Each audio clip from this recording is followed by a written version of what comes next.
Eu preciso que você abra a sua Bíblia, por favor. No livro de Josué, no capítulo 1, no verso 1, nós vamos olhar hoje no exemplo da vida deste homem, que força e coragem é o que Deus pediu de Josué. Me parece que força e coragem é o que a vida pede de todos nós. Em algum momento, em algumas situações, ela vai exigir de nós força e coragem para tomarmos decisões. E eu gosto muito dessa combinação, porque de que adianta um corajoso fraco? Certo? De que adianta? O cara tem coragem, mas não tem força. Tem força, mas não tem coragem. E Deus diz para Josué: você precisa, para desempenhar sua função, para lidar com a vida, com as demandas, com as intempéries que você vai enfrentar ao longo da sua caminhada, de duas coisas: força e coragem. É isso. Eu não sei para você, mas para mim a vida pede isso todos os dias: força e coragem para prosseguir nessa caminhada. É importante nós olharmos e, antes de lermos o texto, lembrarmos de um menino tirado das águas, treinado para ser um faraó no Egito. Ele então mata um egípcio para defender um irmão e é obrigado a fugir para o deserto, onde se torna pastor de ovelhas e recebe a comissão de voltar ao Egito para liderar a saída daquele povo. Com certeza, Moisés é um dos maiores, se não, o maior líder que a Bíblia nos mostra como exemplo. Mas pastor, o senhor disse que vai falar de Josué e está falando de Moisés? É exatamente isso. Eu quero que vocês entendam em que ambiente esse moço foi treinado, em que ambiente ele se espelhou. É importante olharmos e reconhecermos que no primeiro livro dos Reis, no capítulo 2, no verso 2, Davi chama seu filho Salomão e diz: Salomão, eu vou pelo caminho de todos os homens, ou vou pelo caminho da vida. O que Davi está dizendo é: eu estou morrendo, meu filho, porque seja o homem bom, seja ele mau, seja ele rico, seja ele pobre, inevitavelmente ele terá que ter um encontro com a morte. Quando nós olharmos para o texto agora, eu queria que você entendesse a sua responsabilidade. Por muitas vezes, eu já subi nesse púlpito para trazer uma mensagem para você, para apontar às vezes e identificar um problema. Mas essa semana eu estava olhando para isso, e quando nós procuramos um médico falando dos sintomas, e ele manda que façamos exames para identificar o que estamos enfrentando, isso é apenas uma parte do processo. A próxima parte é o que o médico vai me orientar que eu devo fazer para me livrar daquele problema. Hoje eu quero conversar com vocês, porque assim como uma universidade, um colégio, é reconhecido pelas notas de seus alunos, pelo desempenho e pela performance que aqueles alunos conseguem desempenhar nas provas, nos concursos públicos, eu acredito também que uma igreja pode ser vista pelo comportamento, pela performance de seus membros. Oferecer a vocês a oportunidade, não apenas de apontar um problema, de apontar um comportamento, mas dar uma direção, estabelecer, uma rota onde você consiga alcançar, os propósitos para vencer é muito importante. Moisés está morto. assim como Paulo, Pedro ou qualquer outro que você admire. Porque o tempo deles já passou. O tempo agora é o nosso. Chegou a nossa vez de termos a oportunidade de vivermos o incrível, o sensacional. E vamos ver como Deus vai lidar com Josué. E como Josué vai lidar com a história da sua vida. Dificilmente você vai enfrentar ou vai olhar para um homem que enfrentou tantas batalhas, tantas adversidades. O texto diz que ao longo da caminhada de Josué, ele venceu 31 batalhas registradas, 31 reis.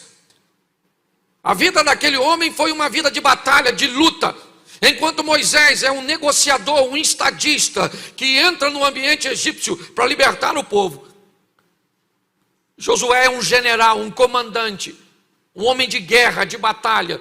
Eu acho que vale muito a pena olharmos o exemplo dele, porque estamos em meio a essas guerras diárias. Hoje não tem leão, hoje não tem urso, não tem gigantes, mas nós vemos todos os dias os problemas se levantarem contra a nossa casa, contra a nossa família, contra a nossa saúde, contra a nossa fé. O texto diz assim: e sucedeu depois da morte de Moisés, servo do Senhor, que o Senhor falou a Josué, filho de Num, servo de Moisés, dizendo: Moisés, meu servo, é morto. Levanta-te, pois, agora e passa esse Jordão, tu e todo este povo, a terra que eu dou aos filhos de Israel.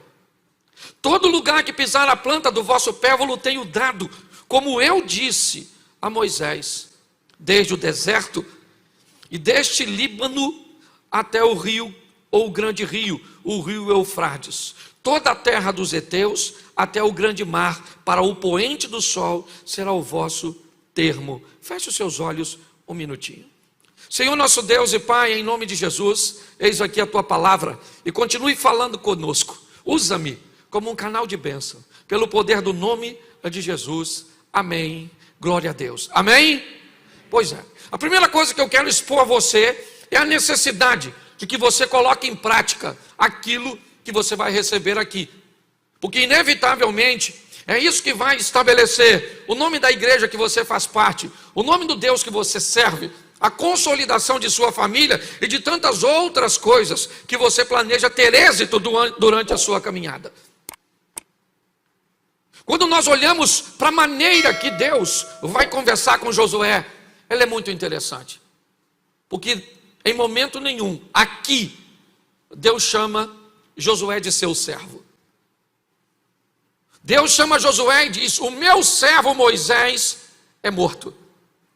E assim como eu fui com Moisés, meu servo, eu serei com você, Josué, servo de Moisés. É importante olharmos a maneira que Deus está conversando com Josué. Me parece que Deus está dizendo para Josué: chegou a hora de eu levar você para outro nível. Até o presente momento, você era um mero espectador, um coadjuvante, alguém que via as minhas orientações serem dadas a Moisés, porque Moisés era meu servo, e meu servo Moisés era morto, e você até esse momento era servo de Moisés, mas agora você vai ser meu servo. O que Deus está dizendo para Josué é algo muito especial. Primeiro ele está dizendo: a sua caminhada comigo não pode depender, quando você mudar de fase, de alguém que ore por você, que leia por você, que interprete. Chegou a hora de você viver a sua própria história. Chegou a hora de você tomar suas próprias decisões. Não é porque sua mãe era minha serva que isso qualifica você para ser minha serva também, ou para ser meu servo também. O que Deus está dizendo para ele: agora você vai precisar mudar de fase, Josué.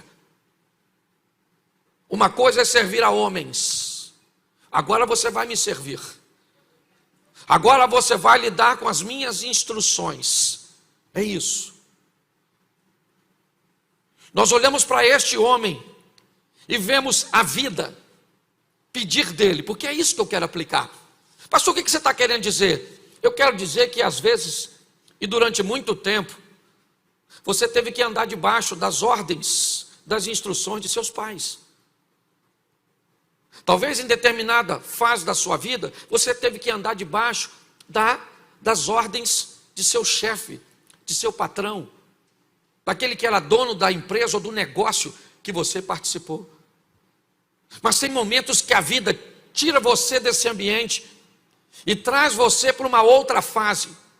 A fase que agora não são seus pais que decidem se você vai ou não, se você compra ou não. Agora chegou a sua vez de tomar suas próprias decisões. E isso parece ser muito bom e nos oferecer uma liberdade. Mas é muito importante nós entendermos que quando os outros escolhem para nós, se algo der errado, nós temos uma rota de fuga para nos defender. Nós colocamos a culpa no outro. Mas quando chega a minha vez de tomar as decisões, se alguma coisa sair errado, eu sou totalmente responsável. E a vida está chamando Josué e dizendo para ele: chegou a sua hora, camarada. Chegou a sua hora de arcar com suas responsabilidades, de ser responsável por suas escolhas, de entender que você escolhe o que fala para sua esposa, você que escolhe que maneira você vai treinar seu filho, que maneira você vai gastar seu dinheiro, quantas vezes você vai resolver vir ao culto, o que você compra, o que você não compra. A vida chama Josué e diz: agora você vai precisar de força e coragem. Força e coragem para fazer o que precisa. Força e coragem para dizer não para aquilo que é ruim para você e pode te causar dano. Porque agora a responsabilidade é totalmente sua. Antes você estava na sombra de Moisés. Quem decidiu quem ia espiar foi Moisés, e você foi um dos espias. Mas agora chegou a sua vez de enviar espias. O que ele viveu para Canaã, agora ele está enviando para Jericó. A vida requer de mim e de você muita responsabilidade, muita maturidade. Por quê? Porque nós gostamos muito de culpar o diabo, de culpar o governo, de culpar fulano, de culpar ciclano. Eu já cheguei à conclusão que quando a culpa é minha, eu coloco em quem eu quero. A vida requer desse camarada a responsabilidade. E como ele vai lidar com isso? É isso que eu quero mostrar a você. Primeiro nós vamos olhar que aquele que era um assistente, aquele que vivia na sombra, agora ele está em meio aos holofotes. É ele que escolhe.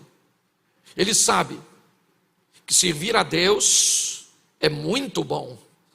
É ter uma ligação direta com o Todo-Poderoso. Mas ao invés de falar com a rocha, feri-la, pode impedir de que se entre na terra prometida. E isso ele também aprendeu com Moisés. Lidar com as responsabilidades é um grande desafio. E por isso muitas pessoas se negam. Por isso que a maioria das pessoas que entram na igreja, pastor Abner, a grande pergunta delas é o seguinte: o que eu posso fazer e o que eu não posso? Me dá as regras. Porque se deixar para eu interpretar e eu errar, a culpa é minha. Então eu fico com a interpretação dos outros. As pessoas têm medo de lidar com responsabilidade. Está aí porque que as pessoas não querem se casar. Está aí porque as pessoas não querem ter filhos. Porque tudo isso pede de si mesmo muita responsabilidade. Um erro pode ser catastrófico. Então, ao invés de me preparar para não errar, eu fujo de tudo aquilo que traz sobre mim uma grande responsabilidade. Eu não quero um cargo na igreja, eu não quero nada, eu quero passar despercebido. Porque simplesmente isso trará sobre mim uma grande responsabilidade. Por que eu não aceito Jesus? Porque dizer que eu sou servo de Jesus é uma grande responsabilidade. E eu não estou muito afim de responsabilidade. A vida vai requerer de você e de mim, quer você goste ou não, as suas responsabilidades. Ou você pode se tornar um Peter Pan, tendo um caso com a Sininho na terra do nunca, porque não quer crescer. Ou você assume logo que a vida requer de você maturidade e começa a pautar suas decisões e escolhas na palavra de Deus, para que você viva o que Deus tem para você. Para que quando as pessoas olhem para você, ela diga: caramba, olha que família, olha a caminhada de fé dessa pessoa. É muito engraçado, às vezes nós olhamos e dizemos: não olha para mim porque eu sou falho, olha para Jesus. Eu nunca vi Jesus. O apóstolo Paulo diz: olha para mim e sede meus imitadores como eu sou de Cristo. Está na hora de chamarmos a responsabilidade para nós. É assim que funciona. Quando olhamos agora para esse moço, Moisés foi embora e Deus diz: eu vou ser com você como fui com Moisés. O lugar que você botar a planta do vosso pé eu tenho dado por herança. Nós só temos uma condição para tudo isso dar certo: cumpra tudo aquilo que Moisés te ensinou. Receba todas as instruções e as pratique, que nosso relacionamento vai ser muito bom. Tenha o cuidado de fazer conforme tudo quanto Moisés lhe ensinou. E nós vamos nos dar muito bem, porque agora a escolha é do Josué. E preste atenção, o povo está desconfiado. Até o presente momento, Moisés é o líder. O primeiro líder que eles têm, depois do faraó do Egito. E agora Moisés é morto. E Josué sai da sombra. E agora seu rosto aparece. Todo mundo está desconfiado. Nós temos um caminho a percorrer. Estamos num ambiente inóspito, inadequado. Como é que vai ser isso? Está todo mundo de olho no Josué. Querem saber quais serão seus resultados? Querem saber se Deus é com ele como foi com Moisés? Está todo mundo olhando para esse indivíduo e o avaliando, vendo se ele vai ter condições. Coloca o verso 17 aqui para ficar mais claro para todos. Põe para mim. É João que está aí? Isso. Como em tudo ouvimos a Moisés, assim te ouviremos a ti. Somente, note que é condicional, nós vamos ouvir você, Josué, mas tem uma cláusula. Nós vamos te ouvir tão somente que o Senhor teu Deus seja contigo, como ele foi com Moisés. Verso 18: todo homem que for rebelde à tua boca e não ouvir as tuas palavras em tudo quanto lhe mandares, morrerá. Somente, ou tão somente, esforça-te e tem de bom ânimo. O povo está dizendo para Josué: nós estamos de olho em você, irmãozinho. A partir de hoje você chegou a sua vez de viver a sua história, beleza. Você está dizendo agora que está andando com Deus, Moisés foi embora e é você agora. Então eu vou logo te avisando que nós vamos te obedecer, e quem não te obedecer, morre. Mas o texto deixa nas entrelinhas que se Deus não for com ele, se ele for um líder que não convém e coloque o povo em perigo, ele morre. Olhe bem, a postura agora é dizer: está todo mundo de olho em você, Josué. E essa é uma responsabilidade que nós não queremos. Arcar com a responsabilidade, minha esposa está me avaliando o dia inteiro, meus filhos estão me avaliando, meus vizinhos estão me avaliando, meus funcionários estão me avaliando, os membros da igreja estão me avaliando, está todo mundo me avaliando. As pessoas que me seguem na internet estão me avaliando porque a Bíblia diz que nós estamos debaixo de uma grande nuvem de testemunhas. Se você acha que a sua vida é simplesmente sua, você não sabe nada sobre o Evangelho. Segundo o Evangelho, você é luz e você é sal. Nossa vida está totalmente entrelaçada com a vida dos outros. Mas exige de nós agora alto nível de responsabilidade, força e coragem para tomar decisões, sejam elas favoráveis a mim ou desfavoráveis a mim. Muitas vezes está todo mundo olhando para Josué, querem saber como é que funciona agora. Será que Deus é com ele? E agora ele vai começar a ter as suas próprias experiências. Nós nunca vivemos num ambiente tão hostil como o atual. O tempo inteiro estão tentando minar a nossa fé. O tempo inteiro estamos vivendo escândalos de pessoas que professam a nossa fé e são famosas. Pastores presos, envolvidos em homicídios, envolvidos em violência domésticas, envolvidos em fraudes. O que é tudo isso? Isso é um ambiente que tem o propósito de apagar a nossa fé. Quem vive de experiências dos outros não vai muito longe.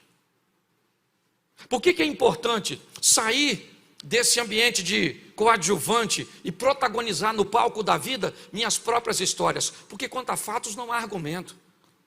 Quando eu começo a ter as minhas próprias experiências com Jesus, com a minha fé, não adianta ninguém falar contra o meu Deus.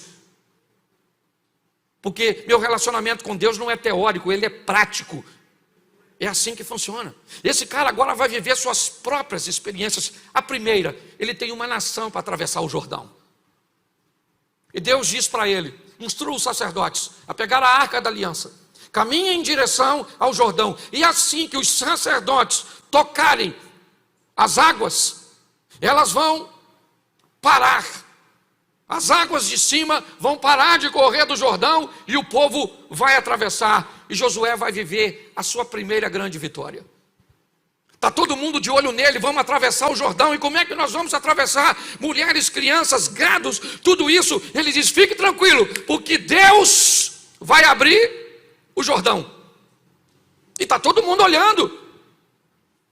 Você não gosta que todo mundo olhe para você, que te avalie, que olhe para a roupa que você está usando, as frases que você está postando, a sua postura, culto ou extraculto, como você trata a sua esposa? Ninguém fala com você, mas está todo mundo vendo. Essa é a grande verdade. Está todo mundo olhando para todos nós, nos avaliando o tempo inteiro, para ver se condiz a nossa vida com aquilo que professamos. Esse cara agora vai mostrar para aquele povo, ou melhor, Deus vai mostrar para o povo que é com ele. Capítulo 3, verso 7. Coloca aí, 3, 7. E o Senhor disse a Josué: este dia começarei a engrandecer-te perante os olhos de todo Israel, para que saibam que assim como eu fui com Moisés, eu serei contigo. Deus está dizendo: eles não querem ver se eu sou na sua vida? É isso? Mas pastor, querido, o Moisés já partiu, o tempo dele passou. O que ele me serve hoje é de inspiração. Eu não gosto de ficar contando testemunho na igreja. Eu não gosto. O meu, prefiro contar o dos outros. Mas eu posso falar uma coisa para vocês. Com certeza eu vivo coisas que poucas pessoas vivem. Porque eu aprendi a fazer coisas que poucas pessoas fazem. Eu aprendi que testemunhos podem edificar, mas também podem escandalizar.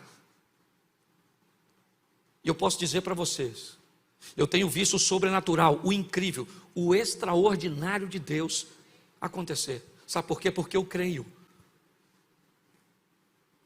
E porque eu aprendi, porque nós estamos no meio da parceria, a ser um parceiro nesse ambiente. Porque é isso que Deus está chamando Josué. Deus poderia dizer: Josué, sai daí e eu vou fazer tudo por você. Não, não, você precisa de força e coragem, você precisa de posicionamento. Esse camarada, agora, ele vai viver a sua primeira grande vitória. Josué vai aprender que a vida com Deus e que o relacionamento com Deus, ele é feito de vitórias, de momentos bons. Ele chega do outro lado, né, e o povo está olhando para ele. O Rio Jordão parou para o povo passar. Realmente os resultados são positivos. E ele vai para a próxima fase. O povo continua de olho, está todo mundo observando. E agora ele vai enfrentar Jericó. Acredito que todos conhecem a motivação de chegar em Jericó após ter passado o Jordão. Ele enviou espias. A estrutura está toda montada. Ele está vencendo, as suas experiências, e o que ele está vivendo com Deus. Está assim de gente que não tem uma história de si mesmo para contar. São só milagres alheios, coisas que sempre acontecem à sua periferia. Sabe, é sempre um milagre bem próximo de você, uma vitória bem próximo de você, é algo acontecendo, sabe, e onde você está na sua vida, nos seus negócios, na sua família, no seu ministério, há sempre uma inércia, sabe, um ambiente do nada. É isso que muitas pessoas têm vivido. Está na hora de provarmos o que Deus tem para nós. Por que, pastor, o senhor diz isso? Porque isso precisa acontecer, para que as outras pessoas vejam quem é o Deus que nós servimos. É simplesmente isso. Eu não estou pregando riqueza, não estou falando nada disso não. Eu estou falando de viver o que Deus tem para cada um de nós. É só isso. Ele agora chega no ambiente, Jericó fechada. As muralhas caem, Josué entra. Saqueia Jericó, mata tudo. E agora é a sua segunda vitória. Ele está provando o extraordinário, o sensacional, o incrível. Ele já enfrentou o primeiro obstáculo, o Jordão, e ele venceu. Ele enfrentou o segundo obstáculo, Jericó, e ele venceu. As coisas estão fáceis, é verdade. E para ganhar não precisa de muita ciência. Para quem está ganhando, está tudo bem, louvado seja Deus, estamos vencendo, as coisas estão boas, mas o problema é que a vida não é feita só de vitória, a vida não é feita só de sorriso, e talvez hoje, você, ainda que o ambiente de vitória não seja sempre favorável, porque em muitos ambientes de vitória, pessoas persuadiram seu coração e acabaram se destruindo, é da derrota que eu quero te falar. Por quê, pastor? Porque o povo está perdendo mais do que está ganhando. A grande verdade é essa. Hoje, no geral, o povo está perdendo mais do que está ganhando. As dores têm se intensificado. Tem pessoas que praticamente não têm uma vida, parece que vive uma saga. É ano após ano, luta, batalha, dificuldade, problema, isso, aquilo outro. Tem gente que talvez não precisa levantar a mão, que está pedindo para Jesus voltar, se possível, agora. Aí eu vou logo e cabe o sofrimento. A vida é feita de alegria, é verdade, mas presta atenção nesse cara agora. Ele sai do cenário e agora está lá nos holofotes. Deus é com ele. As promessas estão lá. O lugar que colocar a planta do vosso pé, vos tenho dado como herança. Como fui com Moisés, serei contigo. O Jordão abriu, as muralhas de Jericó caíram. Mas vamos embora, porque cada dia traz consigo uma batalha. Cada mudança de fase traz consigo suas demandas. E agora o que ele tem? Uma cidade pequena. Não oferece muita resistência. O povo está todo firmado, acabaram de vencer Jericó, os despojos de valores foram levados para o tesouro do Senhor. A notícia está percorrendo, o povo tem um grande líder, apesar da saída de Moisés. Josué está lá, está dando conta do recado. O Jordão abriu, Jericó caiu, então vamos embora. Mas agora diante de Ai. Capítulo 7, verso 5. 5. E os homens de Ai feriram deles alguns 36. Seguiram-nos desde a porta até Sebarim e feriram-nos na descida. E o coração do povo se derreteu e se tornou como água. Presta atenção que o cara que estava ganhando agora que vai perder. Primeira derrota do Josué. E uma derrota feia. Feia. Ridícula, para dizer a verdade.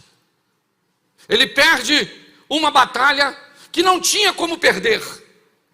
Estava tudo ganho. Ele manda espias como sempre. Os espias trazem a notícia: Josué, não mande todo o povo.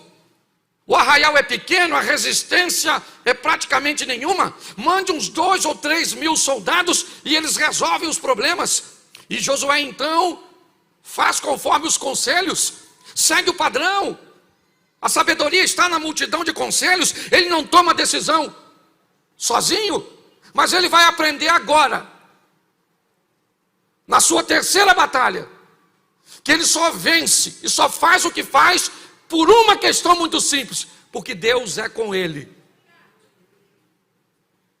Na batalha contra Ai ele perde. Ele volta e começa a dizer para Deus: primeira batalha, o cara está ganhando. Basta perder a primeira vez. Senhor, podia ter nos deixado do outro lado. Por que o Senhor nos trouxe para cá? E agora as nações vizinhas vão dizer o quê? Vão fazer uma coalizão, vão vir contra nós, igualzinho a nós. Basta uma perda, algo sair como não planejamos. Basta um sentimento que já fizemos algum tipo de esforço e não conseguimos superar e pronto. Na mensagem de hoje eu preciso que você entenda uma coisa. Você não precisa de muita força nem muita coragem para gerenciar a vitória, mas vai precisar de muita para vencer as dores, as perdas e as crises. Agora esse camarada enfrenta sua primeira derrota. Ela é dura, ela é humilhante, sabe? Ele perde para um lugarejo fraquíssimo. Mas ele aprende e me ensina nesta passagem que a vida também é feita de derrotas. Mas o que eu quero ver com você nesses 15 minutos é o que esse cara faz quando ele perde. É isso que eu peguei para aplicar na minha vida. Ele perdeu a batalha, perdeu, mas ele estava ganhando até ontem, mas hoje não está. E ele descobre que a vida também é feita de dores, de perdas, de crises e de problema. Mas o que eu faço quando eu perco? Que quando eu ganho eu sei o que eu faço. É só fazer uma festinha, uma celebração, é só comemorar que eu estou ganhando. Mas e aí, mano? E quando você tem uma briga no casamento daquelas feias? E quando você tem uma conta daquela impagável? E quando você tem uma doença daquela incurável? E quando você tem um desânimo na fé, daquele jeito que parece que o pecado se instaurou na sua vida? Como é que eu procedo no momento de adversidade? Eu acho que vale a pena usar o exemplo desse moço. Capítulo 7, verso 6, diz assim: Então Josué rasgou as suas vestes, se prostrou em terra sobre o seu rosto perante a arca do Senhor até a tarde. Ele e os anciãos de Israel deitaram pó sobre as suas cabeças, né? E Josué disse: Senhor, por que com efeito fizeste passar este povo o Jordão? Preste atenção. A primeira coisa que Josué faz é ir falar com Deus. E a primeira coisa que ele quer saber é o seguinte: por que é que eu estou vivendo tudo isso? Por que é? Por que é que eu estou endividado? Por que é que meus filhos estão desse jeito? Por que é que a minha fé está desse jeito? Por que é que o meu casamento está desse jeito? Por que que os meus negócios estão desse jeito? Eu preciso saber o motivo. O que me levou a estar onde eu estou?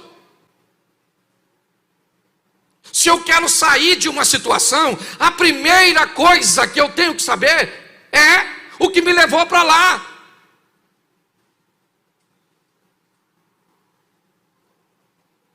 O que me levou para lá? Eu dormi no carro de um amigo e quando eu acordei eu estava em São Paulo. Como é que eu cheguei aqui? Uma condução me trouxe para cá, como é que eu saio daqui? Eu pego outra para me levar para onde eu estava. Apocalipse, lembra de onde caíste, se arrepende e volta a praticar as primeiras obras. É o texto, a carta a Éfeso.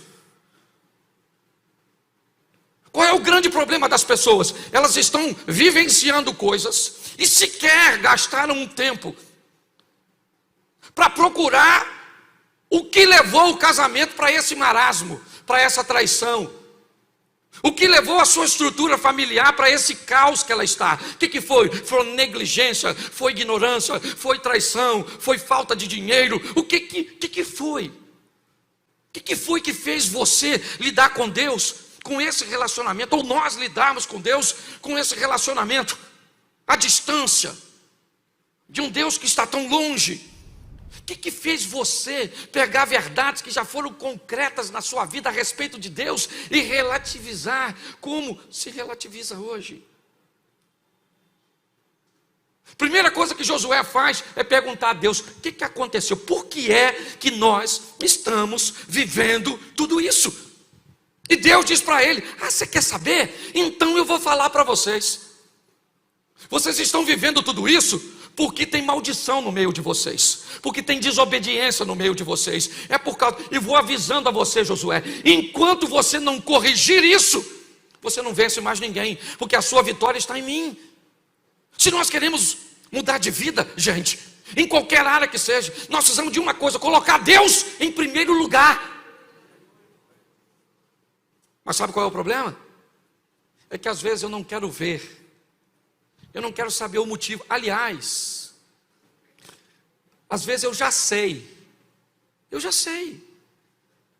Eu finjo que não sei, porque aceitar que eu estou nessa situação por minha culpa é tão doloroso que eu digo que eu não sei porque que o meu casamento está assim, eu não sei porque que meus filhos me desobedecem, eu não sei porque minha pressão está alta, eu não sei porque eu não consigo ler a Bíblia, eu não sei de nada. Sabe sim, nós sabemos muitas vezes, mas dizemos que não sabemos porque, se reconhecermos isso, vai nos doer mais. Esse camarada perguntou, igual Davi. Lembra quando Davi estava lá chorando porque o filho dele estava doente? Ele olha para a porta e vê o pessoal cochichando porque o garoto morreu. Ninguém quer falar para Davi que o garoto morreu, porque Davi é bravo para caramba. O cara que contou que Jonatas morreu, alguém vai contar? Ficou um olhando para o outro, o menino dele morreu, né? Quem fala para ele? Falou: eu falo não. Davi levantou a cabeça e perguntou para os homens que estavam na porta assim: meu filho morreu, é isso? Os homens disseram: já que o senhor perguntou, morreu. Mas só falando porque o senhor perguntou. A última coisa que ele gostaria de ouvir é morreu, mas ele não teve medo de perguntar. Você tem um problema? Está enfrentando um? Não tenha medo dele. Deus é contigo. A vara e o cajado do Senhor está do teu lado. Agora não faz vista grossa para seu problema não, porque ele vai se potencializar e vai destruir suas finanças, seus negócios, sua família e sua fé. Primeiro passo desse cara é o seguinte: eu estava ganhando até ontem, hoje eu não estou. E por que é que eu não estou? Porque tem um problema. E tem gente que é habilidoso para identificar o problema. 7:25, coloca aí. Capítulo 7, verso 25. Oi? Acharam que era a hora? E disse Josué: por que nos turbaste? O Senhor te turbará a ti nesse dia. E todo Israel, repita comigo, o apedrejou. O apedrejou. E agora diz assim: e os queimaram a fogo, e os apedrejaram com pedras. Escute só. Ele descobriu que sabe o que levou eles para lá? Um tal de Acã, um maluco lá aqui. Depois você lê, que eu não sou obrigado a ler tudo. Ele apanhou os troços escondidos e escondeu embaixo da tenda. E agora Josué já sabe onde está. E eu acho o maior barato quando alguém me diz assim: pastor, eu sei que eu estou errado. É lindo. É lindo que você já sabe. A minha pergunta é: você vai consertar? Não, pastor, porque eu não consigo.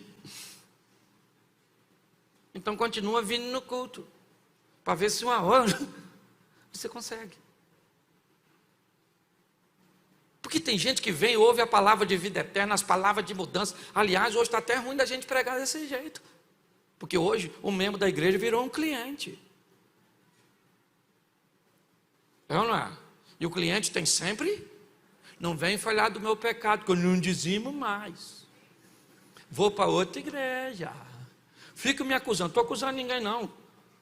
Só estou dizendo para você uma verdade. Sabe o que? Não me pergunte por que eu não sei explicar. O Acã, fala assim, o Acã, a mulher do Acã, os irmãos do Acã, os filhos do Acã, os Acã, tudo. Josué pegou, botou tudo lá de fora e falou: aí gente, sabe por que nós estamos nessa treta? Por causa do Acã, esse infeliz, pegou umas coisas aqui, Deus vazou, deixou nós sozinhos, perdemos essa batalha. E agora, o que nós vamos fazer? Matar o Acã, lógico. E os filhos do Acã morrem também, porque é Acãzinho. Lembra das raposinhas? Se você não matar enquanto está pequeno, o infeliz cresce. É a história do mineiro que foi atropelado pelo um trem, lembra? Foi atropelado por um trem, ficou em tratamento muitos anos, nunca tinha visto trem na vida. Foi para a linha do trem que passou na terra dele, com a foice na mão, e falou: a hora que esse infeliz passar aqui, eu meto a foice nele. Era uma curva, o trem passou, pegou o infeliz pelo meio e jogou longe. Depois de muito tempo de recuperação, ele já andando um pouco, saiu para passear na frente do corpo, passou numa loja de brinquedos, viu um ferrorama. Pegou um pedaço de pau e bateu, quebrou o ferrorama todo. O dono da loja falou: o que foi? Ele falou: isso é mansinho enquanto é pequeno. Quando isso cresce, isso vira um monstro. Se você não resolver problema enquanto está pequeno, meu filho, ele vai crescer e vai pegar você. Não fica brincando com o problema, não. Entendeu? Está ali, está lá num problema no casamento, aí passa lá, tem um homem bonitão, olhou para a senhora, falou: nossa, a senhora está maneira. Nunca mais passa lá. Porque você entende o que eu estou falando? Está tudo lá. O que nós vamos fazer? Vamos tacar pedra e matar tudo. Tacaram o pé, tacaram o fogo. Vê isso aqui. Parece que negócio de Morro do Alemão. Tacou a pedra, tacou fogo, queimaram. Isso parece. Não é? Um texto totalmente atualizado. Por quê, querido? Porque ele me ensina uma coisa: primeiro eu identifico o problema, depois eu elimino. Elimina. Não brinca com o problema não, meu filho. Ele cresce e pega você. Você quer mudar de vida? Descubra o que é. Preguiça. Pastor, nossa, pego a Bíblia assim, dá um sono. Sabe, sim, se minha vista escurece. Isso é o Satanás. Deve ser alguém. Aí eu não consigo ler. Embola minhas vistas, sabe? O WhatsApp eu leio. WhatsApp eu leio, nem sono dá, eu fico lendo, menino, perco assim. Ainda tem esse negócio de TikTok? Tem essas porcarias tudo assim, isso aí eu vejo, olha. Que beleza. E a Bíblia? A Bíblia dá um sono, oh meu Deus do céu. E aqui, nossa, que é isso? Ô gente, se eu sei o que me atrapalha, eu resolvo. Posso ouvir um amém da igreja? Amém. Isso. E terceiro, para me terminar, esse primeiro culto é corridinho, e você queria rir hoje no culto, porque eu cheguei de viagem, estou chateado, cansado e vim para dar uma pancada em mim mesmo e em toda a igreja. Mas outro dia você vem aqui que eu faço cosquinha de você vai rir pra caramba. Tá certo? Josué capítulo 8, verso 3. Então Josué levantou-se e toda a gente de guerra para subir contra Ai. Escolheu Josué 30.000 homens valentes e valorosos e enviou de noite. Note que ele está nervoso. Primeira vez ele mandou quantos? Para ver se você estava prestando atenção. Quantos? Pois é, agora ele mandou quantos? 30.000. 10 vezes mais isso aí. Ele falou, ah é? Mas eu já matei o Acã, que dane-se. O Acã está morto, mas vamos com força total. Porque você quer prosseguir na vida, meu filho, reúna as forças que você tem e marche de volta, enfrente o seu problema, porque Deus vai te dar vitória. Não se acovarda, não. Força e coragem, para quê? Primeiro para descobrir onde o problema está. O cara falou assim pro conselheiro: eu não estou conseguindo me comunicar com a minha mulher, ela está surda, e eu já estou ficando bravo. O que eu faço? O cara sábio disse assim: o senhor faz o seguinte, o senhor fala com ela uma distância, se ela não escutar, você chega mais perto, fala de novo, se ela não escutar, você chega mais perto e fala de novo, e aí você vai descobrir a distância que ela está escutando, você passa a falar daquela distância, e a comunicação fica boa. Ele falou, maneiro. Aí perguntou à mulher: querida, o jantar está pronto? Nada da mulher falar. Ele falou, essa miserável não escuta nessa distância não. Aí aproximou mais um pouquinho, 3 passos. Falou, querida, o jantar está pronto? Nada. Ele falou, meu Deus, você é quase surdo de tudo. Aproximou de novo e falou, querida, o jantar está pronto? Ele falou, querido, já é a 3ª vez que eu falei que está. O surdo. Hoje você está rindo de tudo. Pelo menos para terminar. Difícil de olhar um problema é porque às vezes ele está em nós. E quando você encontrar o problema, não brinque com ele. Problema, você não arranca os dentes, que ele corre atrás de você banguelo. O problema, você não raspa a cabeça dele, que ele corre atrás de você careca. Problema, você mata ele, faz igual Davi, corta o pescoço, a cabeça. E o que você faz depois? Tenta de novo com força total. Os casamentos da senhora aí, nossa, esse homem é ruim, mas é seu. Essa mulher é esquisita, mas é uma opção sua. Esse filho seu é a mistura entre você e sua mulher que não deu certo. Pegou os 2 DNA. Isso virou um monstro, um alien versus predador. Reúne suas forças e vai para cima com seus negócios, vai para cima com seu casamento, vai para cima com Deus, porque Deus vai te dar vitória. Posso ouvir um amém?